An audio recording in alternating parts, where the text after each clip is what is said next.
Yes, I mean, we will speak in English because the majority here is English speaking, so it's easier to speak in English. You have my text, so I will not read it entirely. I will focus on the main elements I think we have to think about. Because we are in what I call the third hybrid world war and the necessary fight against militarization and fascism. Because we are in a very specific situation which reminds us the First World War normal, and this point of view has been imposed by medias for the last 30 or 40 years. And we have to remember that this situation was not the case after the Second World War, because the socialist camp was a counterweight so strong that the idea of disarmament, of denuclearization, of peace was in the forefront of humankind at that time. So that's a situation. Contrarily, we can say the imperialists have succeeded in imposing for the last 40 years the idea that war is a normal aspect of the society. But on the other side, we are not in an open war all over the world, because it's a hybrid war for different reasons. One of the reasons is, of course, the existence of atomic weapons that make superpowers not ready to, and especially the United States, not ready to launch a nuclear world war. That's one thing. The second thing is that in Western countries, people have been accustomed to the idea that war are outside the Western bloc, that war are in what was called the Third World, but not in the Western countries, so that societies in the Western world don't really realize that we have changed the situation, and that now we are in a situation where war can be repatriated in Europe. What we observed in Yugoslavia and what we observe now in Ukraine. But even if this situation shows that war can be in Europe, still a large part of the population still doesn't believe that the war will happen in Europe, and they don't really mobilize against war because they think it's something which is far away from them and that it will not touch them. So that's a situation we have to deal with. So, culturally, the imperialists did succeed to eliminate all the pacifist vocabulary tending to impose disarmament, denuclearization, detente, diplomatic negotiations to resolve the conflict. But they have not yet succeeded in imposing on public opinion the martial atmosphere that prevailed on the eve of the two previous world wars. And this is despite the fact that we are currently facing more than 40 conflicts around the world, in which the imperialist powers are directly or indirectly involved, not to mention the so-called frozen conflicts, or the policies of blockades and sanctions, which are different way of war. So, what is the situation now? We are facing a third world war, but this war can be very hot, as we observe it in some places with genocide in Palestine or in the Eastern Democratic Republic of Congo.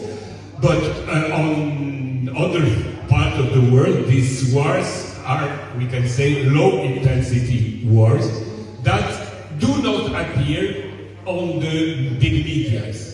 For example, in the Sahel region of Africa, we have a war situation, but you don't see it on the Western medias, or almost not. Even the war in the eastern part of Congo, of Democratic Republic of Congo, was ignored for the last 10 years, and it's only now that we are mentioning this war. But globally, we have more than 40 wars in the world, and all these 40 wars are all linked, one with the other, because of imperialism, and we have to think about that.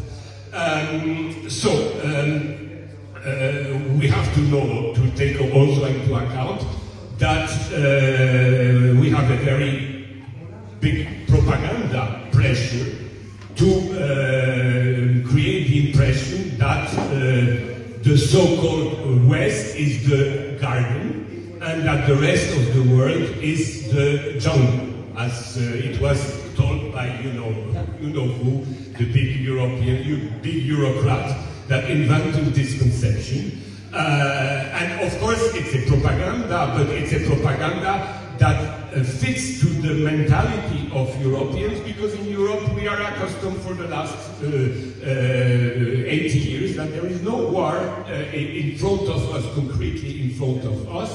And that's the reason why propaganda can pretend that Russia is the aggressor and that the West is just defending the poor Ukrainian state aggressed by Russia, where it's exactly the contrary. It means we know that NATO is the expansionist active power, and that Russia, whatever we think about the Russian government, but it's secondary, that Russia just responds to this situation by engaging its military force in 2022. But the threat against Russia began already in 1991, after the fall of Soviet Union. The same thing happened in Gaza. All the propaganda is always saying that Hamas launched the war the 7th of October 2023. But if we remember that Gaza was imprisoned, impoverished, humiliated, ignored, and still sporadically bombed 10 years before, more than 10 years before the 7th of October, then we understand that the aggressive part of this conflict is Israel and the Zionists, and not at all the Palestinians, which are just answering, reacting to the aggressivity of the Zionists. And this is very important. We have to understand and to adjust our counter-propaganda to the propaganda of the leading powers.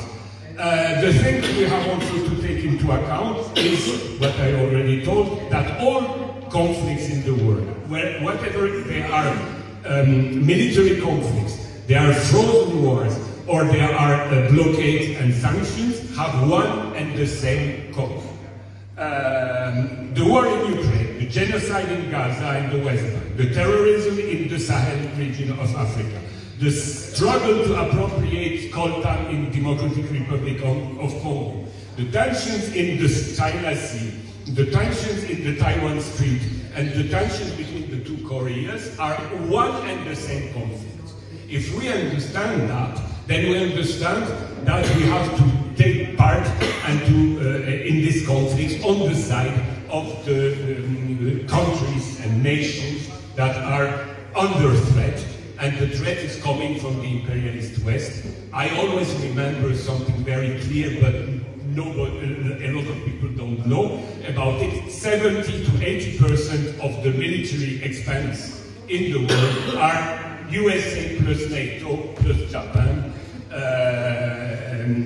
and other countries are only 20 to 30% of the expense for military, and that's very important.